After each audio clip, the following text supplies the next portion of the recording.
These times are strange, it's quite surreal. It's never been like this. Remembering the good old days when we could hug and kiss. We'd pack the gyms and restaurants and move through public settings. We'd give high fives and drink at dives, hold hands and dance at weddings. Now the days are longer, yet they're darker in a way. We're pressing pause on normalcy, just going day by day. But we can still make jokes and art, garden, dance and sing, cook, read books, try on fun looks and learn about new things. We can talk with friends of ours and have a heart to heart, just so long as we'll stay 6 feet apart, 6 feet apart.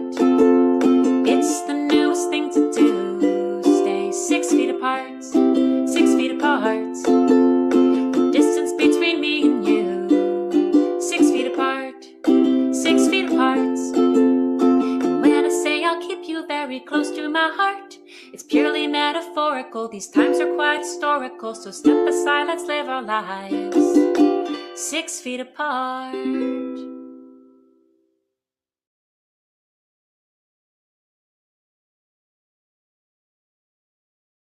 To our 4th annual Stellar Slam. We are so excited to have you here, and we've got a great night of great stories coming your way. And also, just as a side note, it is Lincoln's birthday, so we can all celebrate that as well on this Stellar Slam Day. I'm wearing a sparkly shirt, as you can see. I'm very excited about that. Got a little Prosecco, to celebrate the big night. Gonna drink it out of my fancy 6 feet apart mug. So everybody get ready to celebrate. We want to say hello to the YouTube crowd. Put some love in the chat. Let us know where you're watching the show from. And, give us a weather update. You folks in Virginia and West Virginia, I think it's pretty cold and snowy out there. And of course, we have our backstage audience, which is our tellers, along with some other audience members. And there we are. What a very good looking bunch of folks we are. And you're going to see each one of those individually. Well, except for the audience members, we're not going to make them tell a story. So as we do, we are going to bring up the winner from last year's Stellar Slam. He says it's been a very busy year. He's actually grown taller, which is just amazing. That's what happens when you win a Stellar Slam. But we're excited to bring him up. He'll tell a story at the end of the show when the voting's happening. But for now, we just want to bring him up and see how he's been doing. Joe Morice, let's see what he has been up to. Hey, Joe, how are you?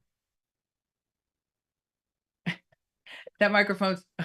I was using this one instead of the right one. It's really exciting to be back. I want to really thank you guys for the opportunity to have me back. It's been an exhausting year between the paparazzi, the talk shows. It really has just worn me out. And if it weren't for the obscene Netflix deal, I don't really know how I would have made it through. I gotta be honest. Well, and now tell me, did you get that sponsorship for the softball team? Because I saw that post on Facebook. You were looking for some funding, and I can't believe, that they wouldn't want to fund you. It's funny. Yeah, we're looking for $25,000 to cover most of our bar tab for the year. I think we're up to 50. And clearly there's an algorithm problem somewhere. I'm not sure what it is. Oh, well, I'm so glad you were able to squeeze this night into your schedule and come and see us. We look forward to hearing your story. But as we do, the most important prize that you could possibly win is the name of the spinny thing. So what did you come up with for this evening? Well, given the superhero theme, I think we have to go with the Infinity Wheel. The Infinity Wheel. Okay, I like that. It's not too difficult. And the way we're going to do it tonight is a little different. I'm going to use Joe's name, Infinity Wheel, for the first one, and then we're going to intersperse some of the names that our winning tellers have used throughout the year. So it'll be a little bit different. But Joe, we are going to start the show. We're going to get it going. Joe, we will see you in a little while. So get yourself ready to go, and we'll look forward to hearing your story after we've heard the tellers. And so Tech Guru, go ahead and spin the Infinity Wheel, and we'll see who's the first up on our stage. Here we go. Look at that. And the first one is going to be Christel Bartelse. She is going to be our first one up on the stage. We'll give her a minute to get there, of course. And there she is. Christel, take it away. I have always been exceptionally close to my mother. Like growing up, rather than mother-daughter, we were more like best friends. And then as I grew older, we both did. I felt like our relationship transformed more into sister-sister. My mother is so kind, generous, loving. She goes above and beyond for all of her family and all of her friends. She is the ultimate caretaker. My mother is just the absolute best, and I have always believed that my mother is immortal. So it's Friday, February 21st, 2020 at 12:35 p.m. And I know it's 12:35 p.m. exactly because every Friday for the past 15 years at 12:35 p.m., I have finished teaching a class in physical comedy at a community college. And every Friday at 12:35 p.m., once I finish my class, leave the studio, go down the stairs, get into my car, and pull out of that college parking lot, it is 12:35 p.m. And every Friday at 12:35 p.m. for the past 15 years, I call my mother at that time. But on this particular Friday, February 21st, 2020, as I pull out of the parking lot, I get a call from my dad. And I love my dad. It's just unusual that he's calling me. As I pull onto the busy Kipling Avenue, my dad says, "Hey, Chrissy." And my dad's the only person in the world who is allowed to call me Chrissy. He says, "Your mother has been in a terrible ski accident." And I want to slam on the brakes, but I can't because there's a whole row of cars behind me. And my world stops. I don't know what he's saying. And as I keep driving, my dad explains to me that he doesn't have much information. But my mom, who is so passionate and an incredible skier, she skied her whole life, was going down a hill and a huge guy came behind her and crashed into her. And my mom went flying and we know she's banged her head and we don't know much more. She's been rushed to Kitchener Hospital. My dad tells me as soon as he has more information, he will call me back. I now pull onto the freeway and I am shaking and I'm crying and I call my loving husband, David. And I explain to David and he wants to know more, but I have no other information. And David just tells me to calm down and to get home. And the one thing that David and I don't speak about is the fact that in 16 hours, we are hopping on a plane to head to Jamaica because as a college professor, this is my reading week and this is coming up to the 1 week that I can get away, but we don't talk about it. When I get home, I call my dad again, and we're now told that my mom is being rushed from Kitchener Hospital to Hamilton Hospital in Ontario because apparently she will need several surgeries and operations. Her pelvis has completely split in half. And I am freaking out and I don't want to go on this trip. And then my dad is able to go and visit my mother. And my dad just tells me to keep going on this trip because there's nothing at this point that I can do for my mother. My mother, the one person, nothing has ever happened to her. And then that night, my dad still being in my mother's hospital room, my mom, so high on morphine and drugs, comes on the phone for 2 seconds to encourage David and I that we should go on this trip. David and I go on this beach vacation, but rather than relaxing and sipping Mai Tais by the ocean, all I can do is call my dad every day and all of my aunts and all of my mom's friends, because my mother, the ultimate caretaker, for the first time, we're all worried and want to care for her. As soon as I get home from that trip, David and I rush to the hospital in Hamilton and we see my mom. My mom, this strong, fierce, powerful, immortal woman, now looking so frail and in so much pain. And we learn that it's going to be like a 6-week recovery. She'll have to learn how to walk again. And this is just unbelievable. And the only thing that David and I think that we can do is move into my parents' home so we can be close to my dad and also help them out with their 2 huge Bernese mountain dogs. One of them who's a very excitable puppy at the time. Soon after, the pandemic hits. And although in the beginning, my dad and I can still visit my mom, then soon they cut off all visitation. Now we can't even be there for my mother. And she's going to be in the hospital at least 6 weeks. So David, my dad, and myself, all we can do is FaceTime with my mom. And it's just such a hard time. 6 weeks later, my mom is able to come home. And for the first time, we all have to step into the role of caretaker. We do everything we can to help my mom, who's in so much pain and recovering. I make meals. I do whatever I can for this one person who has always done everything for me. Months later, my mother makes a miraculous recovery.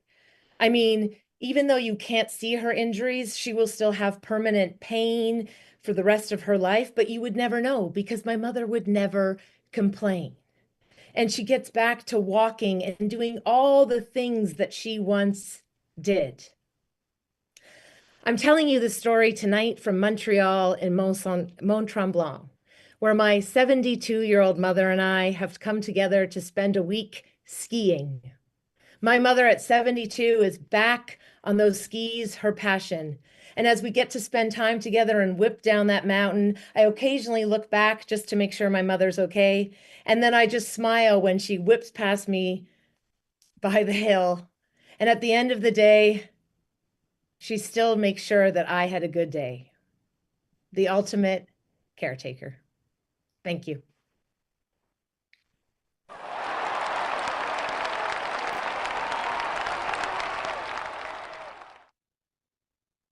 Oh, thank you, Christel. Thank you for that. Wonder Woman's got nothing on your mom, that's for sure. Or your mom's got nothing on Wonder Woman. Can't remember how that analogy is supposed to go, but I think you get my point. I wanted to say, and I forgot to say, that Christel won our April Slam, and the theme was "It Takes a Village." So there's that. And now I'm going to use Christel's name for the spinny thing to get it rolling again.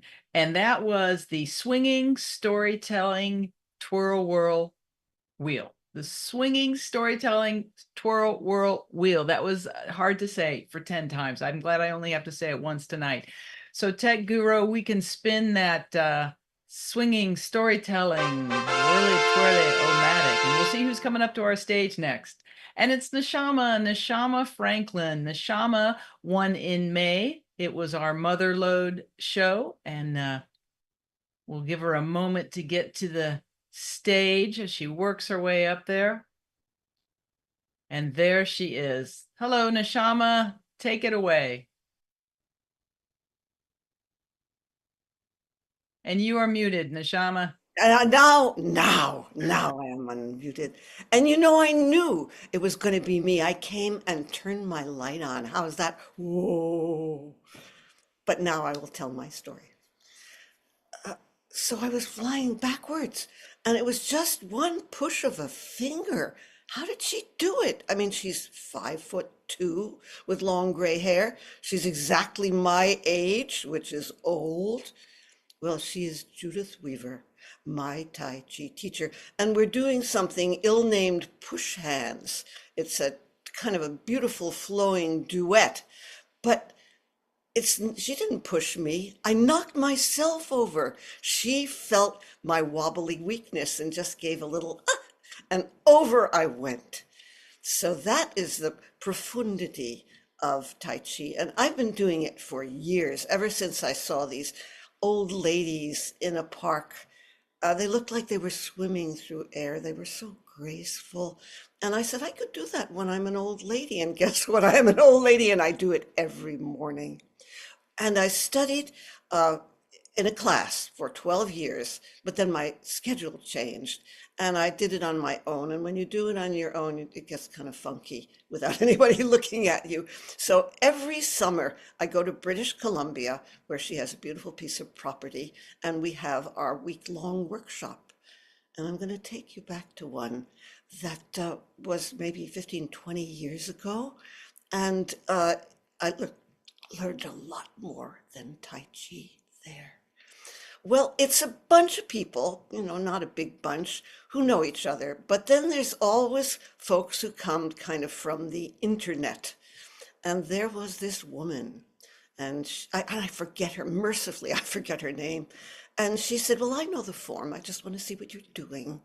And it turned out she was not the person I wanted to be. She was the object lesson. She was very disruptive in her energy and her hubris. And so what did my teacher do? About 3 days into the workshop, she said, we're going to have a silent retreat for the rest of the workshop. And oh, I got absolutely terrified because words are me. I mean, words are my food. I read all the time. I write all the time. I speak, as you can tell, a lot. What was it going to be like? What was I going to do? I mean, when we were doing Tai Chi, that's all fine. But then big chunks of silent time? Well, I got a kind of taste of the dynamic when we were out on this beautiful deck overlooking the sound with mountains in the distance, doing the form, that's what we call it, silently. And then I heard crickets, and I know there are not crickets here. I've been coming long enough, and the crickets were coming from the sweatpant pocket of this woman. The sweatpants had a big pinky juicy on the rump, and she just took out her cell phone and kind of went in the bushes and had a nice loud conversation. Now, that's when I started to pay attention, because that's what silence gave me. I had no idea that I had been always with a scrim of words in front of me. And so I would be lying on my skinny mattress, looking at the raindrops going down the window. And each raindrop had its own trajectory. They were like characters in a novel. They were riveting. And then there were body sensations, the wasps. And, you know, if it had been not silent, I would have gone, ow, or shit. But I couldn't do any of that. I just had to kind of lie there and feel it and get to know it. They came in colors. When they were acute, they were bright yellow. And when they died down, they were kind of muddy gold. And I did all kinds of stuff, the hot, the cold, the scratch, the feel, the sense. Oh, who would have known that they were so eloquent? And then the meal times. I mean, we were making food without talking. We all turned into kind of mini Marcel Marceaus. And we shoveled out pretty good hippie meals, you know, the brown rice and the beans and the curated salad. And this was all laid out on a plank on a couple of sawhorses. And this unnamed woman, she was a little greedy, and she charged into it and she hip checked it, and the dressing flowed over the entire table and down upon the floor, and we cleaned it up. But you know, I have to tell you that salad dressing goes on almost everything. It was pretty damn good. Now, thus the days of silence just kept delivering to me, to the point when it was time to talk again. We were sitting in a circle. I didn't want to. I had to haul my voice out from a deep well, and it came out rusty and it came out slow. And as you can tell, I still talk. I talk a lot. I read a lot. I write a lot. But what I learned was the superpower of silence. A coda. Judith told me she created this silent retreat just to shut this woman up. Thank you.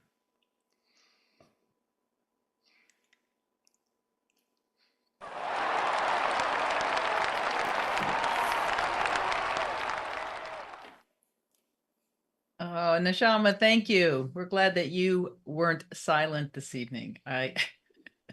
I love hearing you swear. I don't know why that is. Something about swearing from someone who's just a more mature person with the, graying hair. It just, I don't know. There's just something about it. Just is a lot funnier.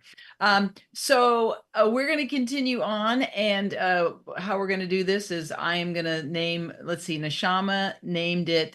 So Neshama, she called the spinny thing "To Be Revealed," a heartbreak away, or a heartbeat away. And when she told me that, I thought she meant it was going to be revealed. She sent it in an email, and I'm like, oh, okay, she's going to tell me the night of. But no, that was the name of the spinny thing. To Be Revealed, a heartbeat away, O-matic. So let's go ahead and spin the To Be Revealed, and we'll see who the teller is next. All right, tech guru, give it a whirl. Next up on our stage, we will have Karen Golden. Karen won in December, and our theme was December to Remember. And we're happy she got in that win at the last month. All right, there you are, Karen. Take it away. A number of years ago, I went back to my hometown of Flint, Michigan, to visit my mother, Dr. Evelyn Effie Golden, for the Passover holiday. My daughters were little then. They were only 3 and 5 years old. It was cold, even though it was March.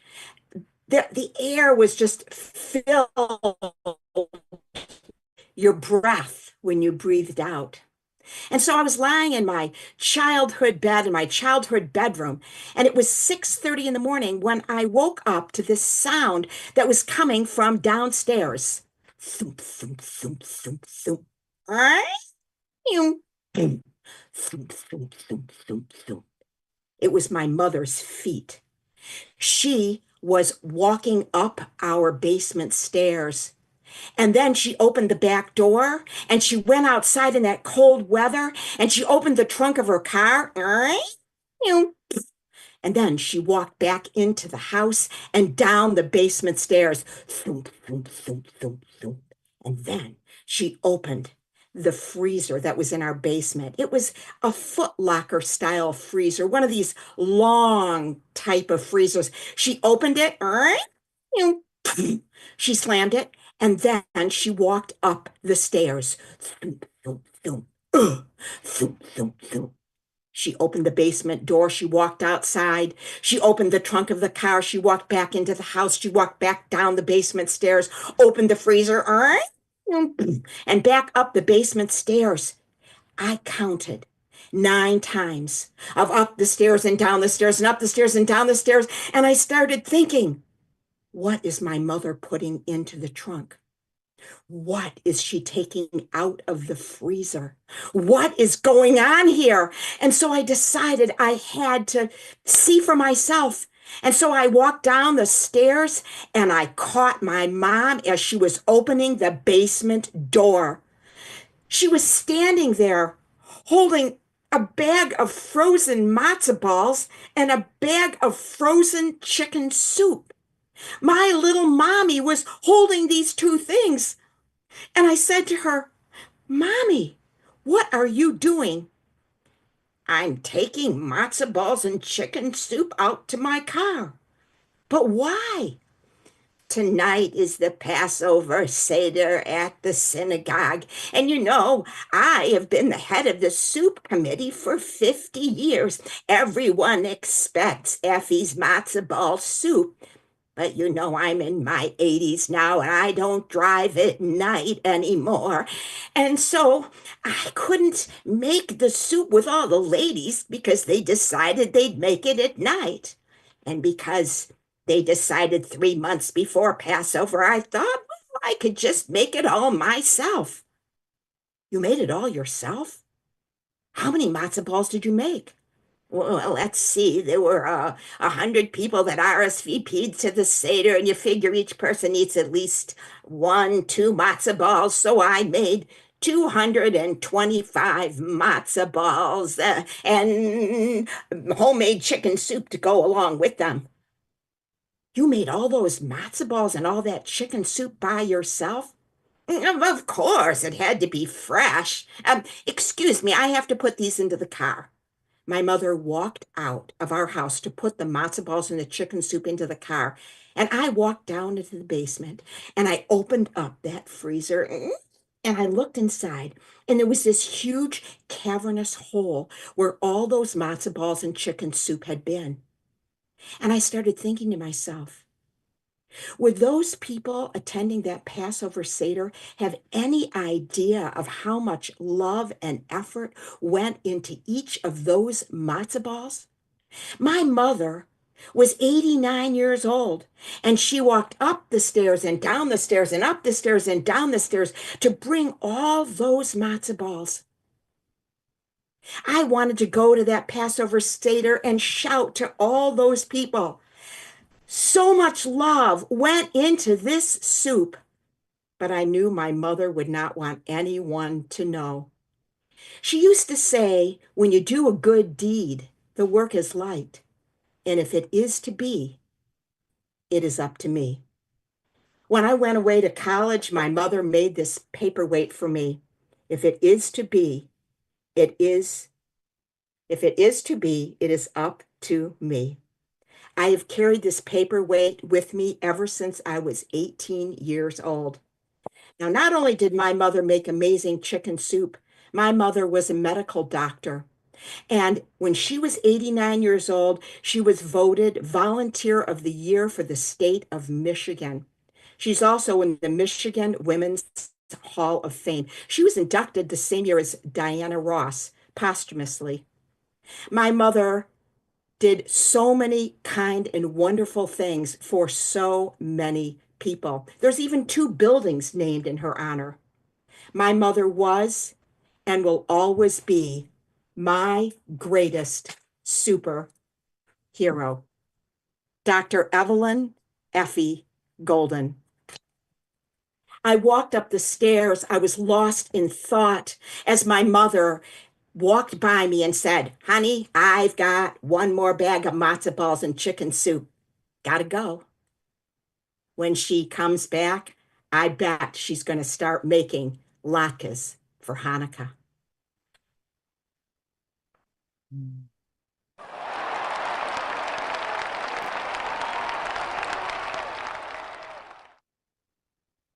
Thank you, Karen. I'm hungry now. I gotta go.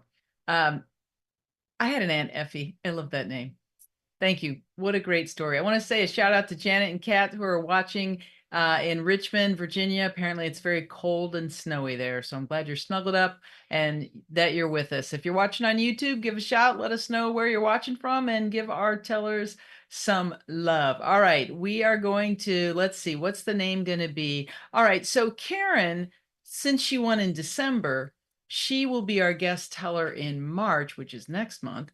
And so she has yet to name the spinny thing. So I decided that I would just go back and get one of my favorites for the spinny thing. And this was from Sandra Bishop in November of 2023, the Karmatic Wheel of Destiny. Karmatic Wheel of Destiny O-Matic. So Tech Guru, let's spin the Karmatic Wheel of Destiny. And Karen's going to get her shot in March to name it. And next up on Cheddar Galloway will be with us. And he won in September on the theme of expectations. So we're glad that Cheddar made it back with us. Work your way up to the stage. And there you are. Hello, Cheddar. Hello. Can you hear me? You sure can. Yep. Okay. Awesome. So it's November 2002, and I'm on my way to work to do some overtime to pay for the brakes I just got fixed on my Nissan 200SX. I'm at a section of road called the Downtown Connector in Atlanta, just before the I-75 and 85 split, when I see a procession of brake lights in front of me. So I tap mine lightly, and I'm just about to make a complete stop when I hear the screeching of brakes behind me, followed by a bam! And me being rear-ended by an armored tank disguised as a 1980 Cadillac Sedan DeVille. The car hit me with such impact and force that it spun me completely around, and I wound up in the median separating I-85 and 75. The Cadillac went swerving across all 5 lanes of traffic, taking bits and pieces of the back end of my car with it. Now, thankfully, no other cars were involved, there were no injuries, and no one was hurt. And fortunately, no fatalities. Well, except for one, my car. My Nissan was totaled out to the amount of $3,000, which meant I had to start making payments again because I just paid off the car 2 months earlier. But a friend of mine said maybe I should go check out an auction and see what I could get for that amount of money. Well, unfortunately, at the auction, I had a case of the terrible twos because the cars were either too expensive for the $3,000 budget or required too much time, too much commitment, too much money, too much work to get it running to my satisfaction. So back to payments it was. Now, I wanted to stay in the Nissan family and get another 200SX, but they were so rude to me at the dealership. I said, forget this. I'm going down to World Toyota. And that, ladies and gentlemen, is where business picked up. Because you see, it was on that parking lot of World Toyota where I met my current traveling companion, my current hero, Pimpy, the Super Corolla. Now, the name Pimpy, he inherited from the Nissan 200SX because a friend of mine said, you look like a pimp driving that car, so the name just kind of stuck. Now, when I first met Pimpy the Corolla, he had a mere 15 miles to his name. But now, 23 years later, due to his superpowers of 29 miles in the city and 38 on the highway, he boasts over 337,000 miles and is still going strong. Well worth the $14,575 I paid for it. But you know, even with those impressive numbers, it wasn't love at first sight. You see, Pimpy is a white Corolla with beige interior. And for the record, I'm not a fan of white cars with beige interiors because they get dirty so easily. But something that day drew me to him. And I believe it has to do with something Bernie Mac said in the movie Transformers. The driver doesn't pick the car picks the driver. It's a mystical bond between man and machine. And on that cold December day, Pimpy picked me. And since that time, we've been quite the dynamic duo. He Batman, I Robin.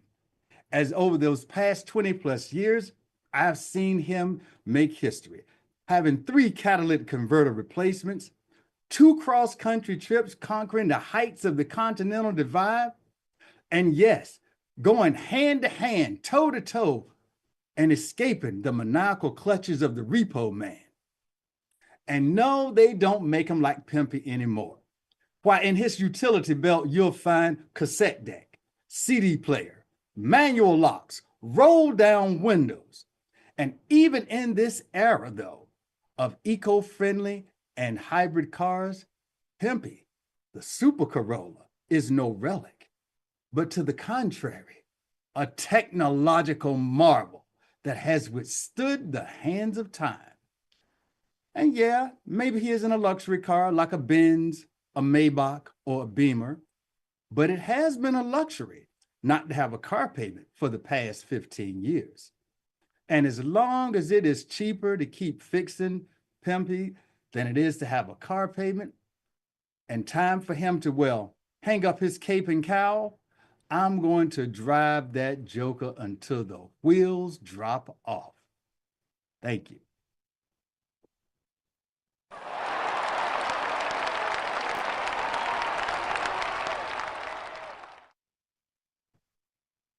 Thank you, Cheddar. Thank you. I had a 1974 Plymouth Duster manual on the floor. That was the car that chose me.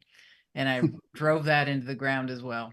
Thank you, Cheddar. Thanks for that story. I'm glad Pimpy's still plugging along. Next up, we are going to spin, and this is Cheddar's pick. It's the swinging storyteller twirl whirl wheel. The swinging storyteller twirl whirl wheel. Yeah, thank you, Cheddar. That was fun to say that entire evening. But Tech Guru, let's go ahead and spin that spinning, whirling, twirling, omatic spinner thing and see who's coming up next to the stage.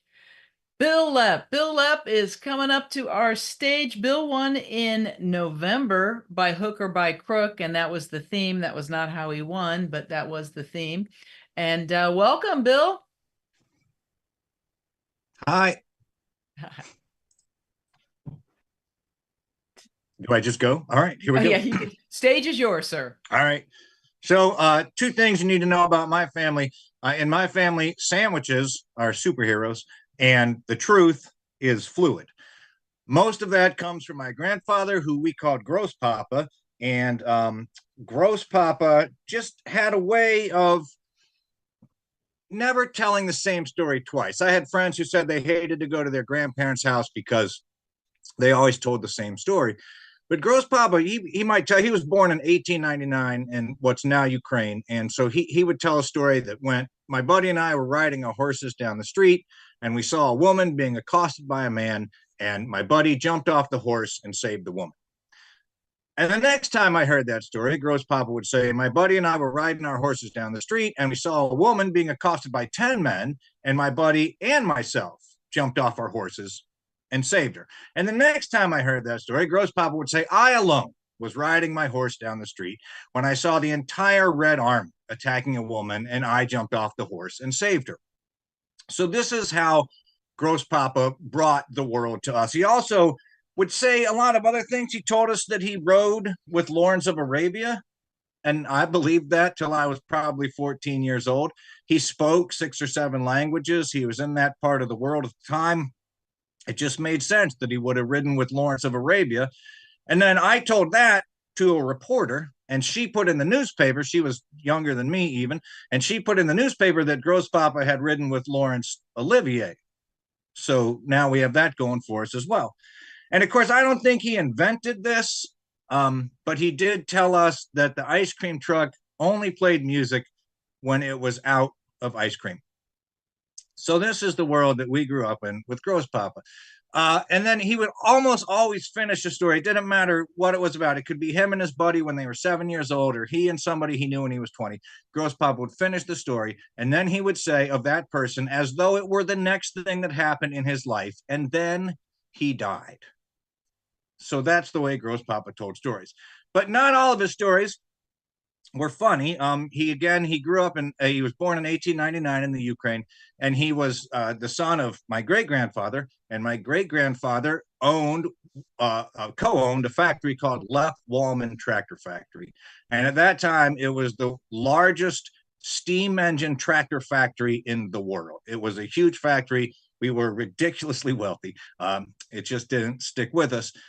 So Gross Papa was set to take over that factory. And so he would go during summers, he would go into different parts of the factories, and he would work doing labor, figuring out how all the machines worked, figuring out what everybody's job was. And one particular summer, he was working labor, and he noticed that there was a big guy. And when it came time to eat lunch, the guy would never eat any lunch. And finally, Gross Papa asked him why he didn't eat any lunch. And he explained that he had a wife and he had children at home, and that if he ate lunch, then they wouldn't be able to eat lunch. And so Gross Papa went home that night, and he told his maid or the cook, whoever it was, from now on, pack me a double lunch. And every day, Gross Papa would go to work, and when it was lunchtime, he would give that guy a sandwich. Well, then the Russian Revolution broke out, and the communist government, the Red Army, took the factory away from our family. And Gross Papa, now he was 18, 19 years old at this time, he and his little rich buddies decided that they were going to stage their own counter-revolution. Now, they were 19 years old. They were Mennonites, so they were pacifists. And they decided that they were the aristocracy. They decided they were going to make guns in the factory, and then they were Germanic, so they were going to go and stop a POW train that was carrying German soldiers. They were going to free those soldiers, arm them, and then go fight the Russian Revolution, or go counter the Russian Revolution. Only trouble was, one of Gross Papa's buddies' maids found out about it and told Gross Papa's family maid, who told Gross Papa's dad. And so the revolution was off, and that's why we have Soviet Russia today. But things got much worse, and Gross Papa fought for a while, but then he had to get out, and the Red Army was just murdering people left and right. So Gross Papa and his buddies were on top of a train trying to get down to Turkey. The Red Army stopped the train, and they were just pulling the guys off the top of the train, lining them up along the edge of the train, and they were just walking down the line, shooting each person one at a time, killing them dead. They got to Gross Papa, and the leader looked at Gross Papa, was about to shoot him, and then said, "You're the guy that used to give me sandwiches. You run that way." And so Gross Papa was alive. He's not alive today, but he would, if he was alive today, he would be alive today because of that sandwich. And so in our family, sandwiches are superheroes.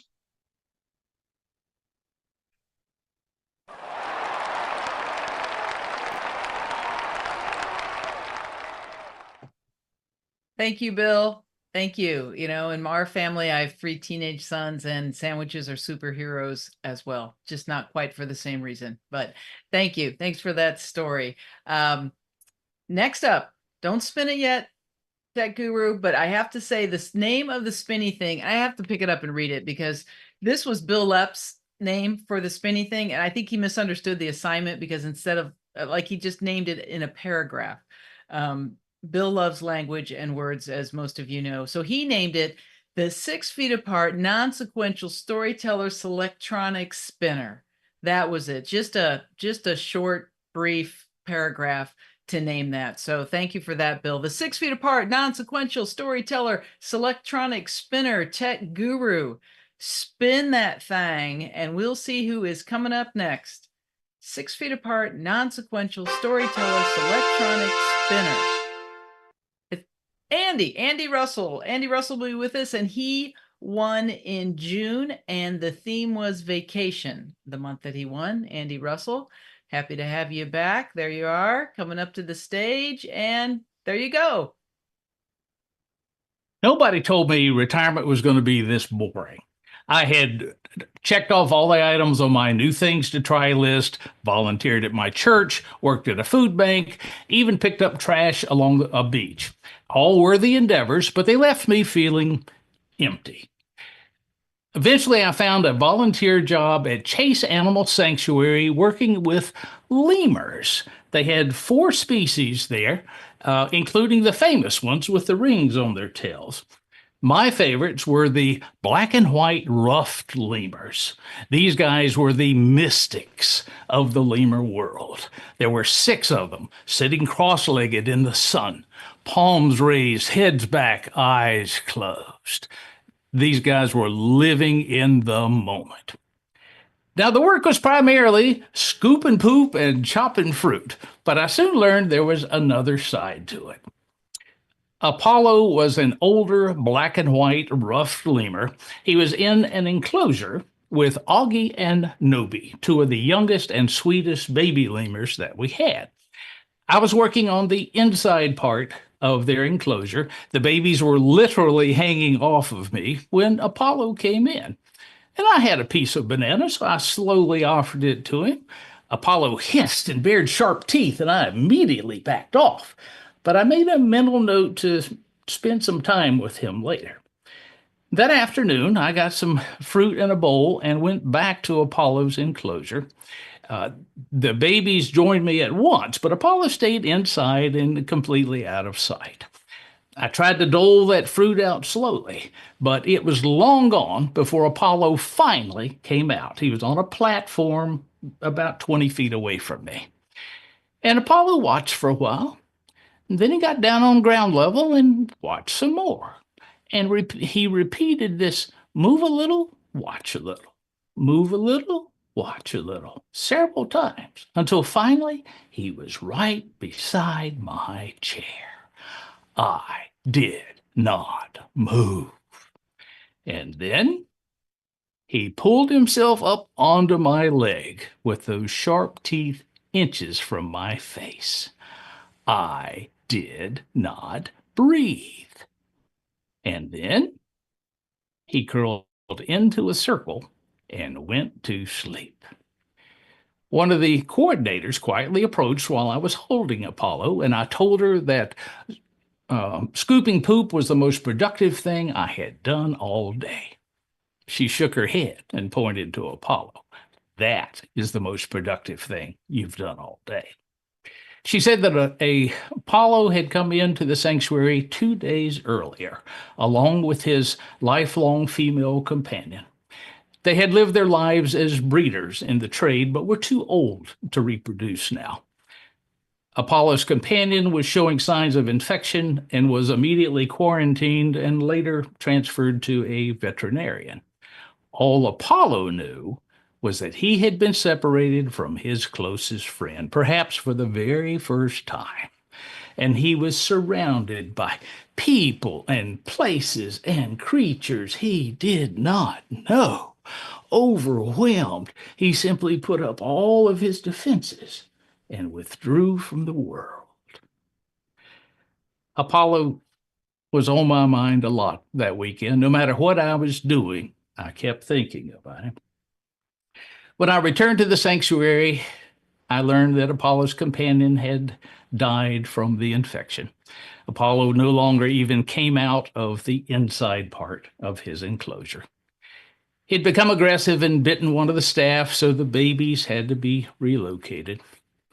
They'd installed a feeder that could be filled from the outside, but it did not matter. Apollo had not eaten in 3 days. As I gathered some fruit and headed to his enclosure, I realized I had no idea what I was walking into. I didn't really think Apollo would attack me, but what I felt most was this overwhelming sense of helplessness, that nothing I could do would matter. As I entered the enclosure, Apollo was nowhere to be seen, but the moment I sat down, he emerged and came straight to me. He pushed the bowl of fruit to the ground, pulled himself onto my lap, and leaned back against my arm. With one hand, he reached up and began to rub the side of my face, softly, gently, until finally I realized that from somewhere deep in his own sorrow, Apollo was trying to comfort me. I picked up a piece of banana, and Apollo examined it as if he'd never seen a banana before. He leaned forward and looked back into my eyes. And then this magnificent, ancient mystic began to eat. And my heart was full.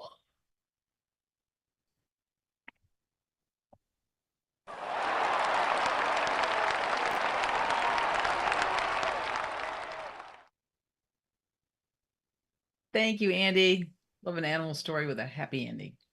I'm glad that Apollo found the will to live. Some days it's tough. Anyway, moving on, we are going to spin the, let's wait for it. What did Andy named it? The Stellar Teller Spinner Winner. That was good. I like that. It's a good alliteration. The Stellar Teller Spinner Winner. So Tech Guru, let's go ahead and spin that. The Stellar Teller Spinner Winner, and we'll see who is coming up to our stage next. It's been exciting. We're about halfway through, a little more than halfway through perhaps. And Sandra Measles is next up on our stage. Sandra was one of our wild cards. Those are drawn from the second place folks, and that was in March, and the theme was baked. And there you are, Sandra. Take it away. Unmute and go for it.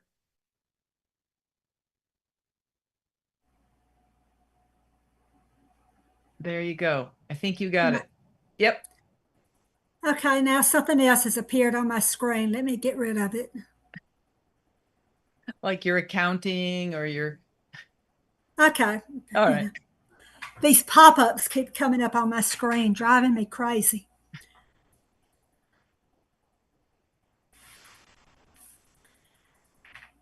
I was 12 years old in the summer of 1964. That year probably doesn't seem very significant to any of you, but it was a very important year in Mississippi history. That year, 3 civil rights workers were murdered in Neshama County. Their murders shook central Mississippi to its very core and shocked the nation. My home is about 40 miles from the Neshama County line, and there's one day in particular from that summer that I will never forget. My mother, sister, and I had been to Vacation Bible School, and we came home about 11:30 and stopped at the family's old-fashioned general store. Usually in the summertime, Daddy would have construction workers or farm workers at the store wanting lunch of hooked cheese and sliced bologna or pork and beans and Vienna sausage. and he would want my sister and me to help him serve the customers and get them on their way. That day, there were only 2 or 3 men in the store.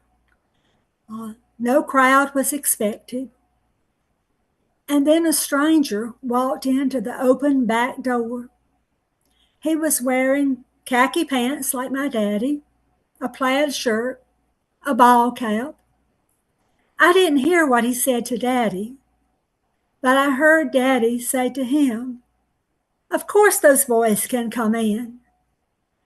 And then Daddy walked outside and began to wave his arms and for the boys to come on in, even though he knew full well they would not be moving until the stranger went back to that old bus and told them to come in. Mother immediately hustled my sister and me out of the store, and as we walked to our car, we passed an old whitewashed school bus. There were no air conditioners on school buses in those days, and the windows were half lowered. And I looked up into those windows and saw the faces of young men, tired, hot, dusty. And there was something in their eyes I didn't know what was then. It took me years to realize that it was fear, that they were afraid. For you see, they were from the Naval Air Base in Meridian, and their job that week was to drive the dusty back roads of rural Mississippi, looking for any place where the dirt had been recently disturbed, where a new pond had been dug, where there might be an unusual mound, even where there was a pile of gravel, any place to hide 3 bodies. I wasn't in the store, but I know that they went into that store and Daddy served them their pork and beans or their Vienna sausage or their hoop cheese and the bologna, and that they were treated with courtesy and respect in the store. These stories are about heroes, and in my mind, those young men were heroes, simply going about the job that they had been assigned. And in my mind, my daddy was a hero too, stepping out into the sun to watch and be sure that no hothead popped off at these men, and then treating them with the courtesy and respect that they deserved. Many of us are worried about times today, and I think we can take a lesson from that. Everybody in that story was simply doing the best they could with what they needed to do. Thank you.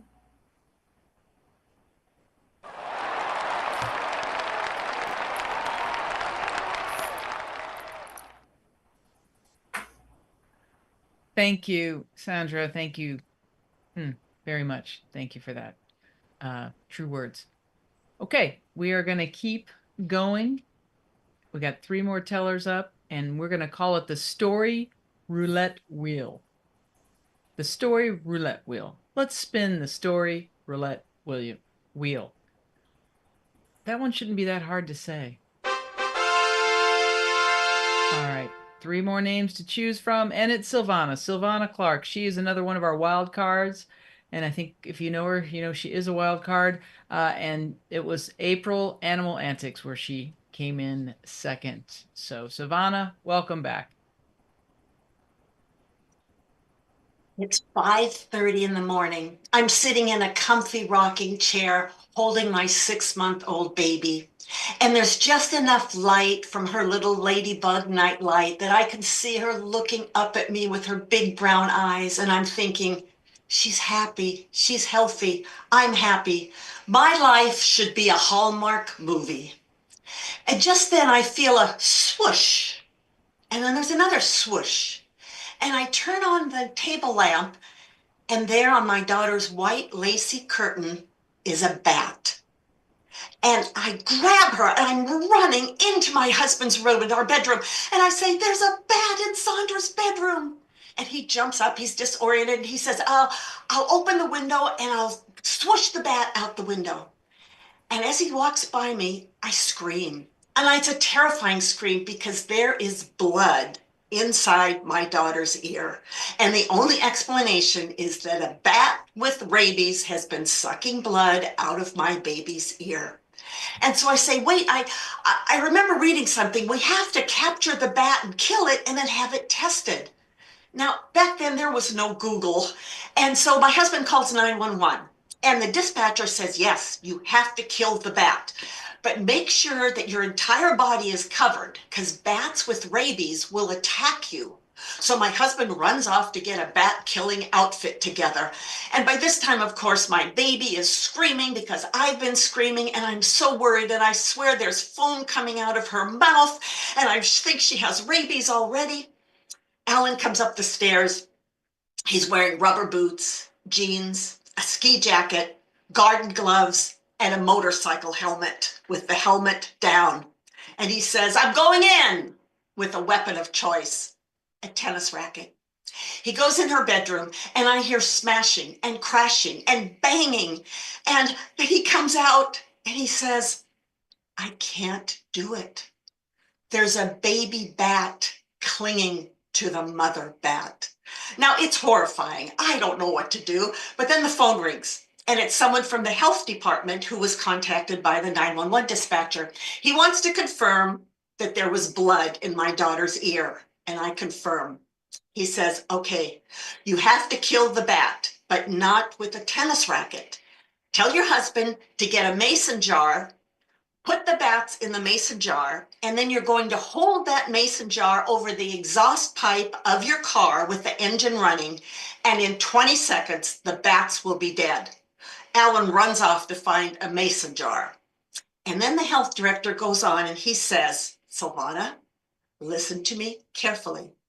Your husband needs to meet me in 20 minutes at the Bellingham Greyhound bus station. We have to ship those bats to Seattle where my colleague will test them for rabies. And he adds, don't be late. Your daughter's life is at stake. And now by this time I'm thinking my life is not a Hallmark commercial. This is the Texas Chainsaw Massacre. Alan comes upstairs, he runs by and I see he has a mason jar in his hand. He goes in the room and again, I hear smashing and crashing. I hear a shelf come down and finally the door opens and he triumphantly holds up this jar with the bats inside and it's covered with a copy of Goodnight Moon and he rushes down to the garage. And I'm thinking, in 20 seconds, the bats will be dead and he'll make it in time to the bus garage. And I look at the clock on my radio, a little clock radio, and 1 minute goes by, 2 minutes goes by, 3 minutes goes by, and there is no car leaving the driveway, and 4 minutes go by. I take my daughter, we go down to the garage, and my husband is crouched down with the jar over the end of the exhaust. The car is running, and he looks up at me with anguish, and he says, they won't die. And I don't want to kill the bats. I was a card-carrying member of PETA for 3 years, but my daughter's life is at stake. And I don't know what to do. And then my superhero husband gets this look on his face and he says, we'll nuke them in the microwave. He runs into the house.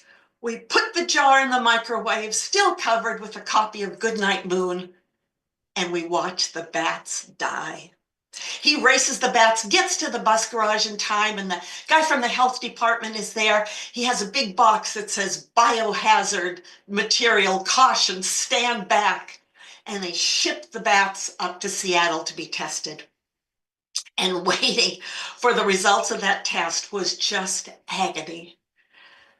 But like all Hallmark commercials, this has a happy ending. No rabies. And for those of you that like facts, it takes 12 seconds to kill a bat in the microwave. Thank you.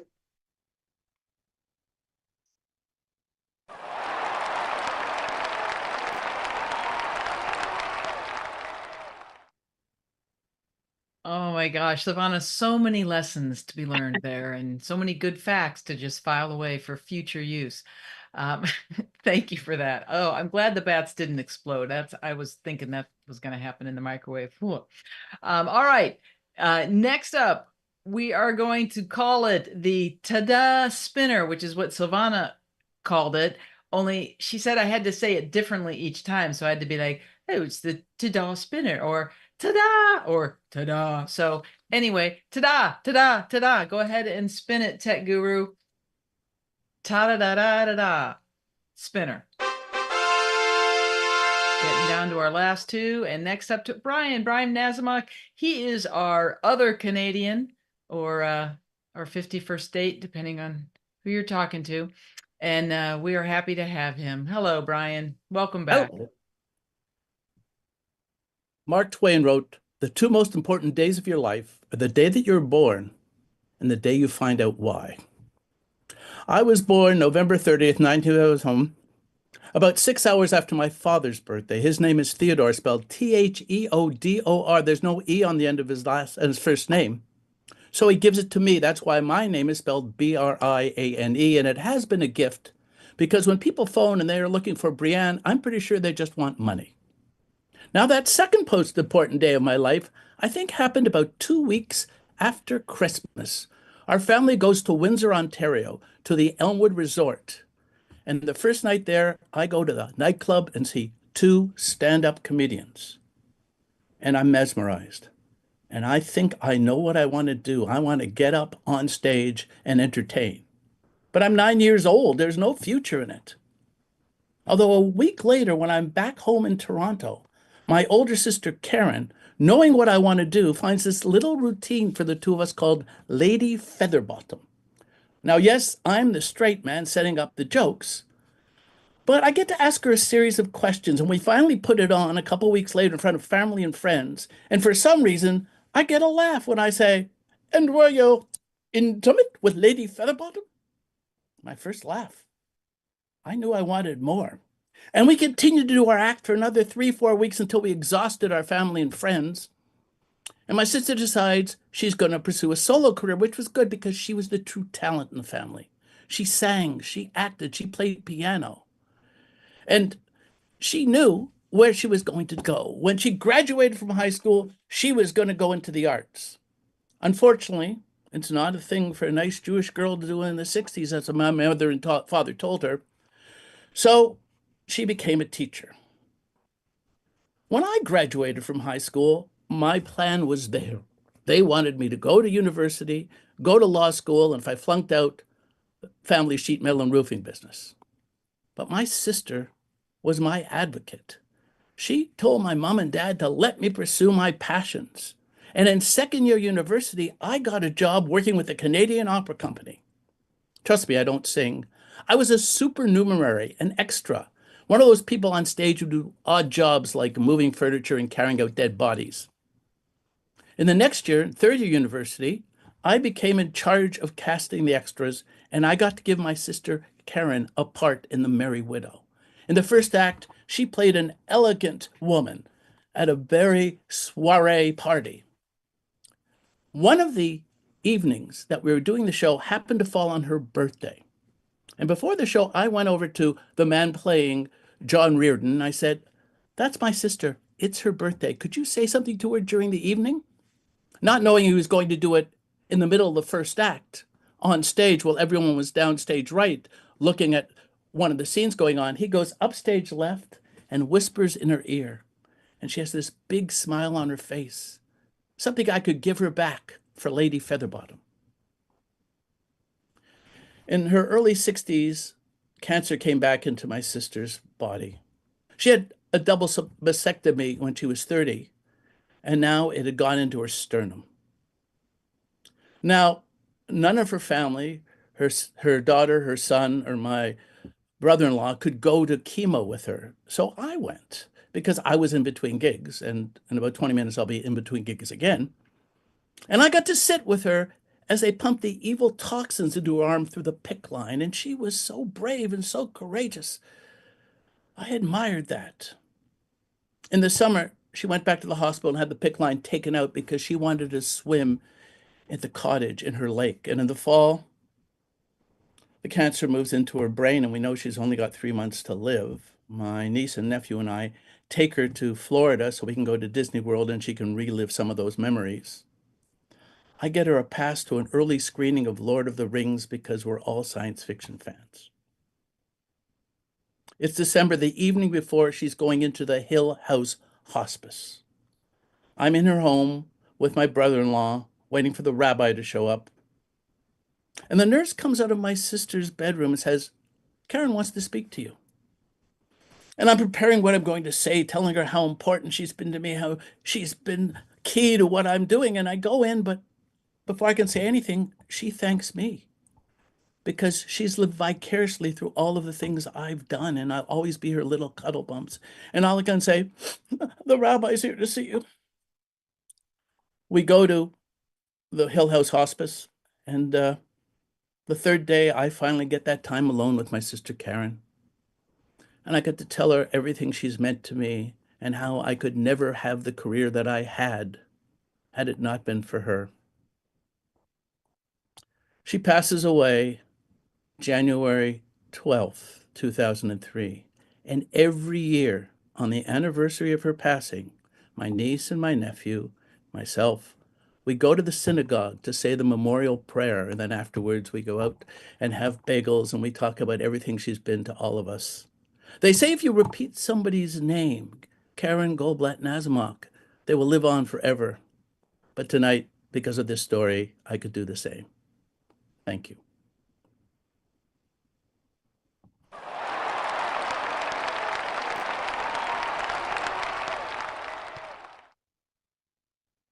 Well, she will certainly live on forever on the YouTube channel of 6 Feet Apart, Brian. So thank you for that story.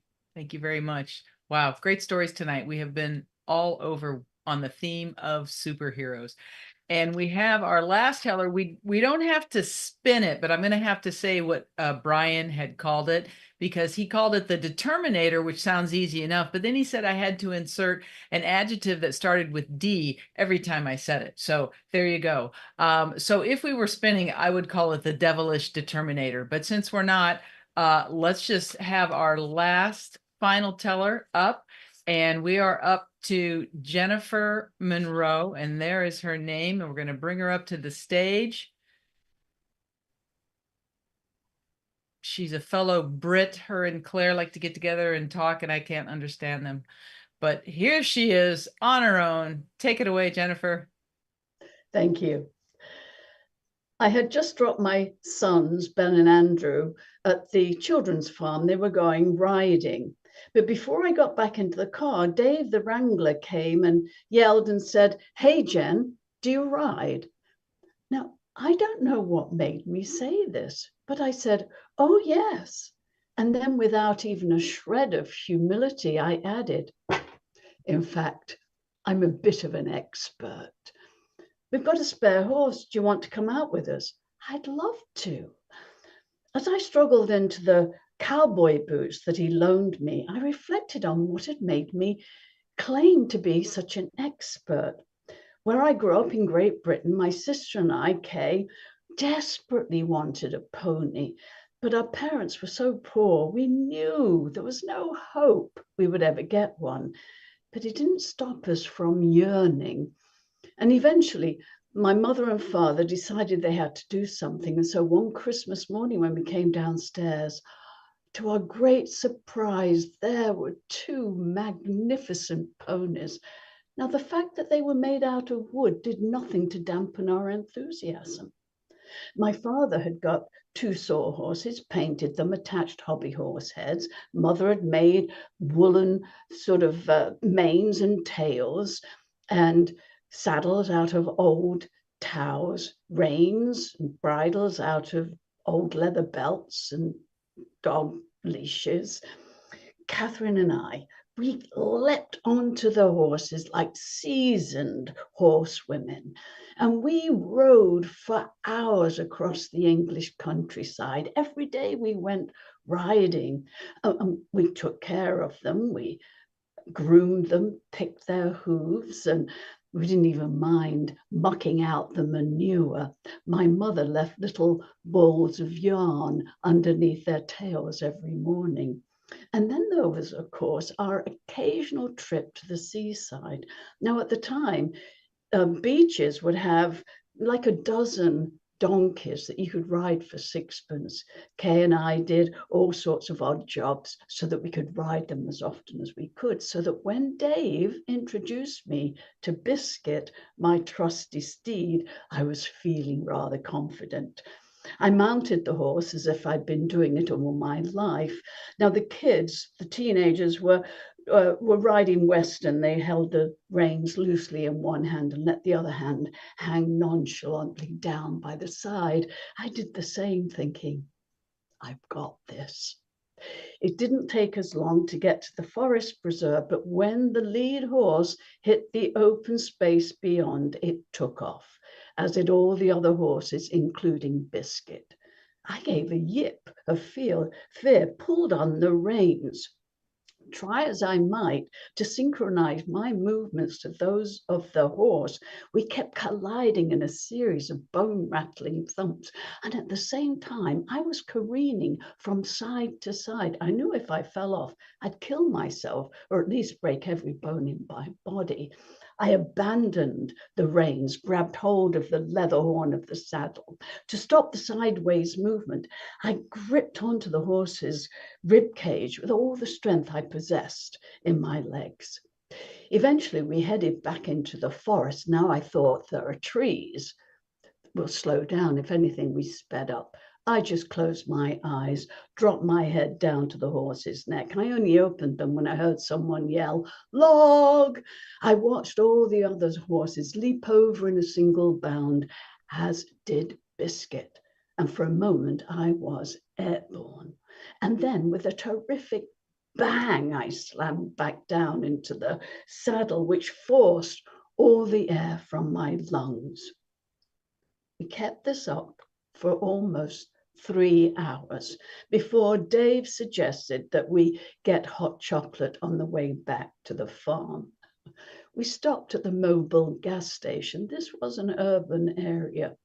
I watched the kids and Dave go inside, but when I took my feet out of the stirrups, I couldn't straighten my legs. By some sort of acrobatics, I managed to get one leg over and sort of slithered down to the ground, but I couldn't stand upright. Swinging my legs out side to side, I managed some semblance of a walk, and how I got through the door, I will never know. Now, by this time, Dave and the kids had got their hot chocolate, and they watched my progress with a sort of horrified fascination. Dave suppressed a grin. "We don't take none too kindly to strangers here at the Mobile Saloon." "That's so," I said, narrowing my eyes like Gary Cooper in High Noon. "Well, this here little lady aims to get herself a drink." I brushed by him, slammed on the counter and said, "Gimme a whiskey." The pimply youth behind that counter was not amused. "So, another hot chocolate then?" "I guess." When we'd finished our drinks, my boys and Dave managed to hoist me back into the saddle. When we got back to the farm, I could not drive the car. He had to drive us home. Eventually, I got into the bathroom, filled the hot tub, and carefully peeled off my jeans. The black and blue bruises extended from the inside of the top of my thigh all the way down to my ankle. My bottom was like 2 oversized ripe purple plums. And I'm sure you will agree that all of this, surviving it, certainly qualifies me for superhero status.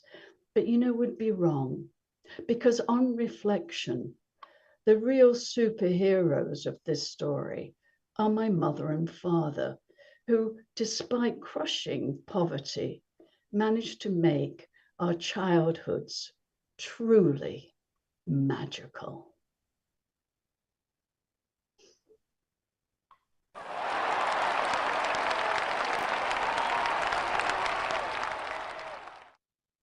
Thank you, Jennifer. Thank you very much. That's just the visual there. Thank you for that. Thank you. Great end to our evening of great stories. As I said, we've been all over the place and it's been wonderful. It's what I love about these shows is the variety of stories, same theme, but so many different ways that it can go. So thank you, tellers. Now, what we're going to do next, it is voting time. However, we're going to bring our tellers back one at a time in reverse order so that you, the audience, can just be reminded of them and of their story. So first up, we will bring back Jennifer Monroe. She can make it to the stage. There she is with her story, An Expert. And before Jennifer, we had Briane Nasimok, and his story was Lady Featherbottom. Lady Featherbottom. Oh my God, what are you? Canada is not for sale. All right, good to know. Good to know. I'm asking for a refund. And before Briane, we had Silvana Clark. Silvana's story about the baby and the bat. And before Sandra was Sandra Measles. Her story, The Day the Soldiers Came. There she is. Andy Russell told us the story of Apollo.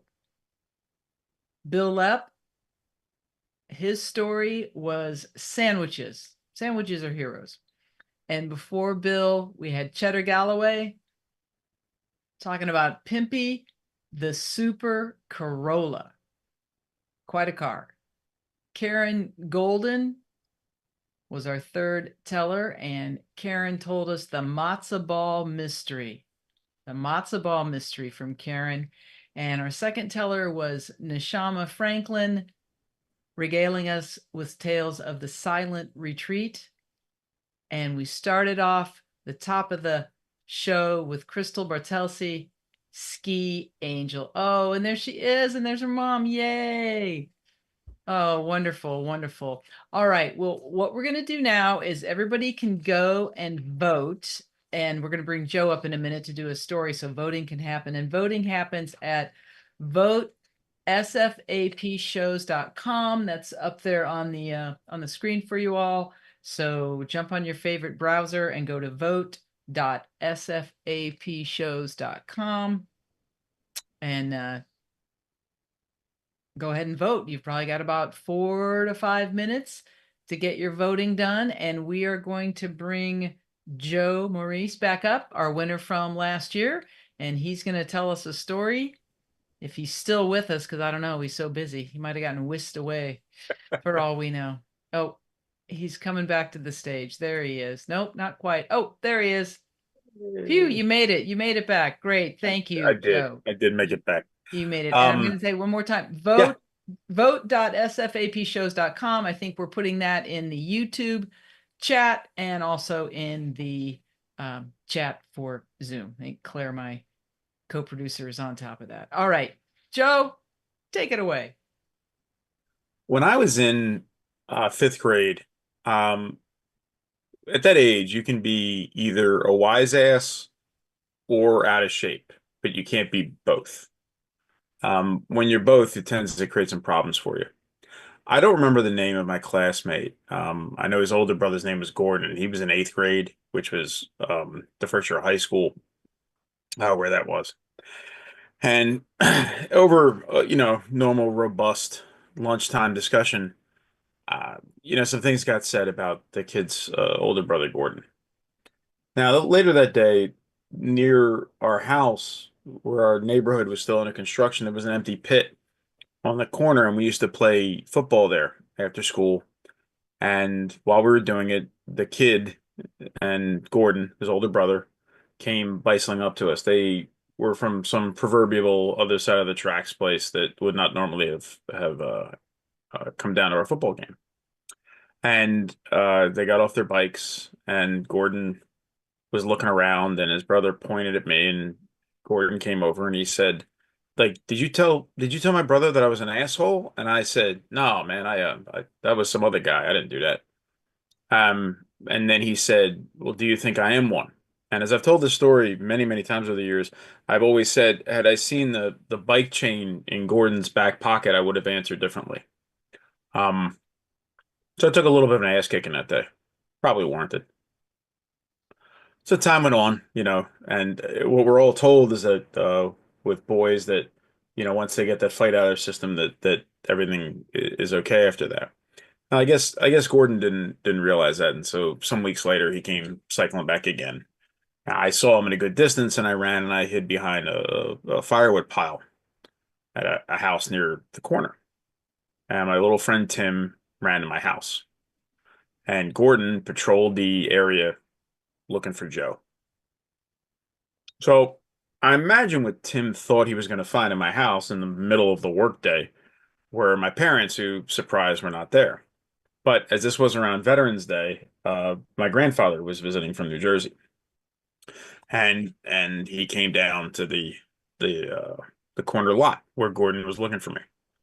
Now, we're all named Joe in my family. We all have different middle names. And he came down there, literally out of 1970s Italian guy Central Casting. He's got the Sonny Corleone tank top on.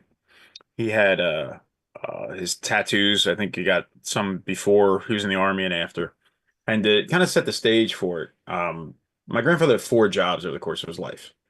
He had been a blacksmith, like an actual hammer to anvil blacksmith.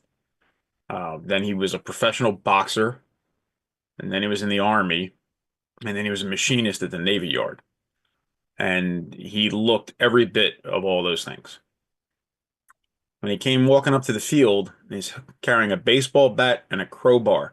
And at 5th grade, the first thought that went through my mind was literally, where the hell did he get a crowbar? Like, we didn't even own a crowbar. I don't know where the hell he found it. To this day, I don't know where he found it.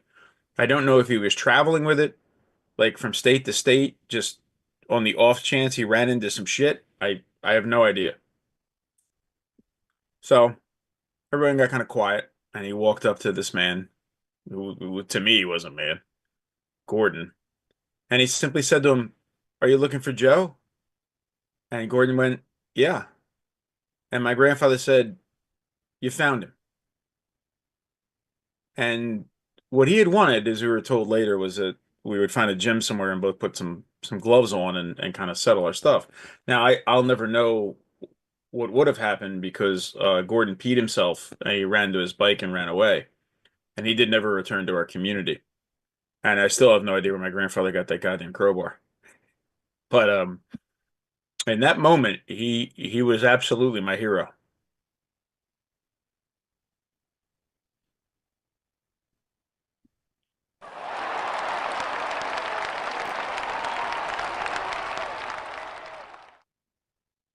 Thank you, Joe. Thank you. Thanks for that story about your grandpa, the superhero with the mysterious supply of crowbars. I like that everyone in your family was named Joe. I went to the place where, like, your mom, and if you had a sister, an aunt, like literally everybody in the family, maybe even including the dog, was named Joe. Because, it was just easier that way. And then when you yelled Joe, it's dinner time, everybody would come and you didn't have to rattle off all the names. That's actually not a bad way to go. Okay, we are going to have Claire. Thank you, Joe. We are going to have Claire up to talk about our upcoming show. She finally gets to make an appearance in her hot pink blazer. Thank you. Thank you very much. At last. Wow, that is so difficult to choose even 2 top stories. All of them were so brilliant and so different and just thrilling. Anyway, the voting is now stopped, so you have to wait. I'm just going to go quickly through the our upcoming shows, which are very interesting. So there's not too many, but just wait and see, because there's some fun stuff happening. So let's kick it off. So our first thing is the workshop story swap, where you can come and try out a story. You can read it, you can, see it. It doesn't have to be finished. We'll just, workshop it, and you can, get feedback or not feedback, or just sit and listen and give your own feedback. It's fun. We have a really nice, it's quite small, but it's really lovely community. And when you get a little ticket for this, you also get a free ticket for another show. So that's that one. And then we have the fabulous Jennifer Munro. He's doing a solo show for us. She's so brilliant, as you found out tonight. So it's called Bold and Brave, Dangerous Women. And Jennifer's going to tell some rather risque, a little bit naughty, but told in a beautiful British accent. So nobody will be offended no matter what she says.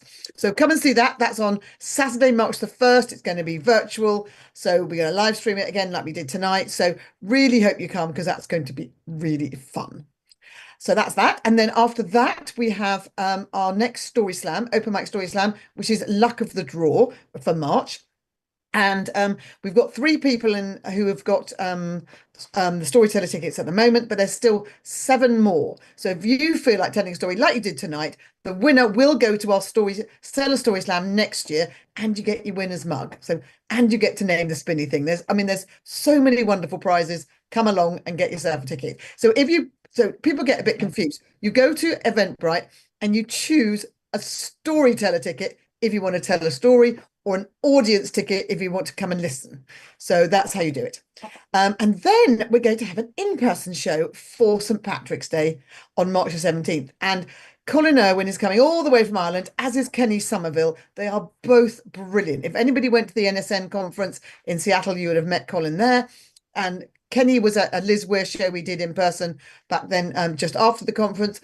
Both are fantastic. They both play music, they both sing, and they tell excellent stories. It's going to be so much fun, and that's at the Ashkenaz Theatre in Berkeley. If you aren't in the Bay Area, then we're going to be recording it, and you can see that later.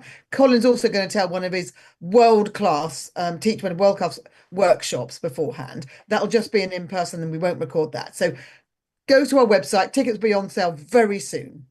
So there we go. What fun we've got coming up for 6 Feet Apart. I can't wait. I can't wait. It's going to be very, very exciting, especially the live show. We've been wanting to do more live shows, and so we're excited to do it. The hardest part about doing a live show is actually finding a place to hold the live show, we've discovered. So we're excited about that. And Claire, are we ready, or do I need to rattle on a bit? Oh, I'm getting the thumbs up from the hot pink woman. So let's bring Claire back and let's find out who our Stellar Slam winner is tonight. Okay, behind this card, I'm going to reveal that our winner is Andy Russell. Andy! Let's bring him up to our stage and give him a way. Animals and kindness to animals rule. Yay! How exciting. It was such a wonderful lineup tonight. 6 Feet Productions, you guys always do your class act, and it's just a joy to be here and share stories with all of you. Yeah. I have to say, the quality of stories was so good that it really is quite saying something, to win that one, because that was stiff competition. So well done, Andy. Wonderful. Thank you. Well done. Well done indeed, Andy. And all of you, all of our tellers, thank you so much. We love you. Obviously, it'd be kind of pointless to do this without you, but it's been so wonderful to hear your stories and meet everyone over the year. And we've got another year coming up with more Stellar Slams. And Tech Guru, if we can do a shot of everybody who's in the backstage. There we all are. Everybody, wonderful evening. Bill's got his mug. YouTube. I hope you enjoyed it. Raise your mugs high. You're all winners. You're all winners. So congratulations to all of us. 6 Feet Apart. Claire, you as well. And thank you so much for being with us. That is our show. We hope to see you for Dangerous Women, among other things. All right. Come and see Jennifer. It's going to be fun. Yeah. And we're going to stay and have a bit of an after party, and we'll see you next time. All right. Good night, everyone. Thank you, YouTube. Thank you for watching. Good night. Drive, sir. Drive. 6 feet apart, 6 feet apart. It's the newest thing to do. Stay 6 feet apart, 6 feet apart. The distance between me and you. 6 feet apart, 6 feet apart. And when I say I'll keep you very close to my heart, it's purely metaphorical. These times are quite historical. So step aside, let's live our lives 6 feet apart.